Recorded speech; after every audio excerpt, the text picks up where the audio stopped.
දොරාරින්න අක්කේ දොරාරින්න අම්මේ අක්කා බෙල්ලේ වැල දාගෙන අපි යමු අක්කේ කරුණාකරලා යව අල්ලගන්න. ඔයාගේ ෂර්ට් එක උස්සන්න. සනත් ටෙලාන් ජයසූරිය නොහොත් මාස්ටර් බ්ලාස්ට්. කරුණාකරලා මෙතනින් ඔයාගේ අස්සන දාන්න. කරුණාකරලා මෙතනින් ඔයාගේ ඇඟිලි සලකුණ තියන්න. ගොඩක් කාලෙකට පස්සේ ඔයාව හම්බුනේ. හැමදාම අවුව තිබුණත් ප්‍රශ්නේ, හැමදාම වැස්සත් ප්‍රශ්නේ. ওই දෙක අතරමැද තිබුණාම තමයි අපි හැමෝම කැමති නේද?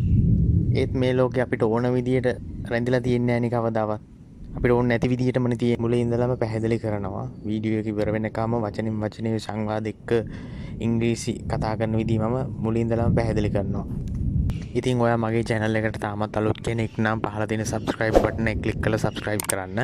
ඒ වගේම යාළුවන් අතර share කරන්න. ගොඩක් හොඳ වටිනා පාඩම් කීපයක් තමයි මම කරගෙන යන්නේ මේ දවස්වල. මම ප්‍රියංකර chatterbox YouTube channel එකේ උමේෂ් ප්‍රියංකර. දොරාරින්න Open the door. Open the door. Open කියන්නේ අරිනවා විවෘත කරනවා අරිනවා විවෘත කරනවා. the door කියලා කියන්නේ දොර. දැන් ඔයාට කියන්න ඕනේ කියලා කියමුකෝ. දැන් open the door කියලානේ මම කිව්වේ. අක්කේ දොර අරින්න කියලා කියන්න ඕන නම් කොහොමද කියන්නේ? Elder sister, open the door. Elder sister, open the door. elder sister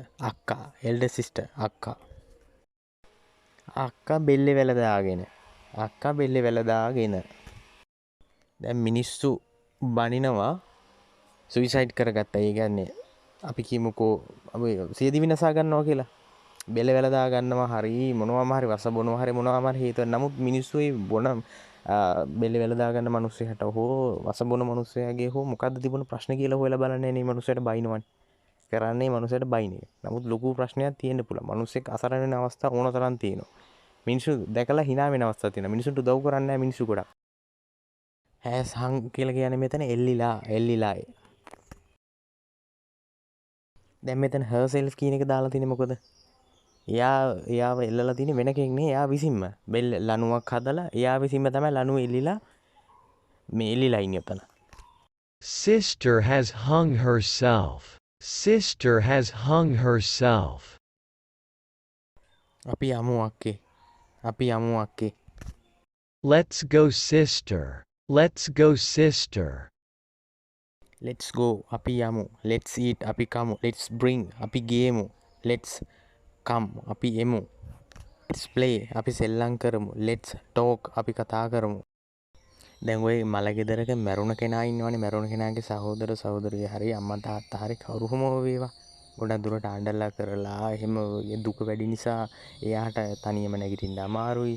ඒ වගේ තියෙනවනේ. සමහරට සෙයි නැති වෙන්න යනවා. ඉතින් එහෙම වුණාම ඔයා මම කවුරු හරි කියනවා නේද? අනේ මෙයාව අල්ලගන්න. කරුණාකරලා මෙයාව අල්ලගන්න. Please hold her. Please hold her. Please hold her. hold අල්ලගන්නවා. ඔයාගේ ඔය කමිස පොඩ්ඩක් උස්සන්න. ඔයාගේ ඔය ෂර්ට් එක පොඩ්ඩක් උස්සන්න. Raise your shirt. Raise your shirt. Raise your shirt. ගොඩක්ම රෙදි මහන්න වගේ ගියොත් එහෙම ඔය කතාව කියන්න පුළුවන් නේද? ඔයාගේ ෂර්ට් එක පොඩ්ඩක් උස්සන්න. මට ඉන පොඩ්ඩක් බලා ගන්න ඕන. ඉනේ සයිස් එක පොඩ්ඩක් බලා ගන්න ඕන. මට ෂර්ට් එක පොඩ්ඩක් උස්සන්න. Raise your hands. ඔයාගේ අත උස්සන්න. Raise your hands. Sanath ටෙලාන් Jayasuriya නොහොත් master blaster. Sanath Telan Jaysuriya, also known as Master Blaster. Sanath Telan Jaysuriya, also known as Master Blaster. දැන් ඔයාට කියන්න ඕන නම් දැන් ඔයාගේ නම දැන් මම උතන උදාහරණයකට දීලා සනත් ජයසූරිය ගැන. දැන් ධම්මික කියලා කෙනෙක් උදාහරණයකට ගමු අපි. ඊට පස්සේ කියනවා ධම්මික නොහොත් සුද්දා කියන නාමයෙන් උරුදාවලිලත් කියලා අපි කියන්නේ. ඔයා මෙහෙම හිතන්නකෝ. ඔයාගේ නම සජිත් උනාට ඔයාට කියනවා කට්ටිය ගොඩක්ම ආමන්ත්‍රණය කරන්නේ රත්තරන් කියලා කියන්නකෝ. රත්තරන් කියලා ආමන්ත්‍රණය කරන්නේ. එහෙම වුණොත් එහෙම කියන්න පුළුවන් සජිත් also known as රත්තරන්. එහෙම කියලා කියන්න පුළුවන්. ඒක තමයි මම ඔයාලට උදාහරණකින් පැහැදිලි කරලා කිව්වේ ඔය. also known as කියලා කියන්නේ නොහොත් කියන එක. නොහොත්. දැන් ඔයා හිතන්න ඔයා තැනකට යනවා මොනයම් හෝ ඇප්ලිකේෂන් එකක් ෆිල් කරන්න. කෙනෙක් ඉදිරියේ. ඒ වෙලාවේදී එයා කියනවා අත්සන දාන තැන පෙන්නලා මෙතනින් ඔයාගේ අත්සන දාන්න, කරුණාකරලා ඔයාගේ අත්සන මෙතනින් දාන්න. එහෙම කියලා කියනවා නේද? අන්න ඒක තමයි ඔය වාක්‍යයෙන් ගෙනල්ලා තියෙන්නේ. Please put your signature here. Please put your signature here. Signature කියලා කියන්නේ ඔයා මම කවුරුත් දන්න අත්සනට. put කියලා කියන්නේ දාන්න. put දාන්න. here මෙතන. ඔයා හොඳට දැකලා තියෙනවද වයසක අය ඉන්නවනේ. ආච්චිලා සීයලා වෙන්න පුළුවන්. ඒ වගේ සමහර අයට අකුරු බෑ. අකුරු ලියන්න කියන්න බෑ. එහෙම වුණාම දැන් කෙනෙක් ළඟට ගිහිල්ලා අත්සන් කරන්න ගියාම එයා පොඩ්ඩක් ඔළුව කසන්න ගන්න ඕනේ නේද? අත්සන් කරන්න කියලා කිව්වට පස්සේ ඒ කියන්නේ එයාට අකුරු බැරි නිසා එහෙම කරන්නේ. ඒක නිසා මේ වෙලාවට අපි කියනවා please put your finger mark here. ඔයාගේ ඇඟිලි සලකුණ මෙතනින් තියන්න. Please put your finger mark here. Please put your finger mark here. finger mark ඇඟිලි සලකුණ. finger mark ඇඟිලි සලකුණ. දැන් නිකමට කල්පනා කරලා බලන්න ඔයාගේ යාළුවෙක් ඔයා ඉස්කෝලේ යන කාලේ A level කරව කාලේ කියලා හිතන්න. A level කරපු කාලේ පස්සේ දැන් අවුරුදු 15කට විතර පස්සේ ඕ 10කට විතර පස්සේ යාළුවෙක් හම්බ වෙනවා.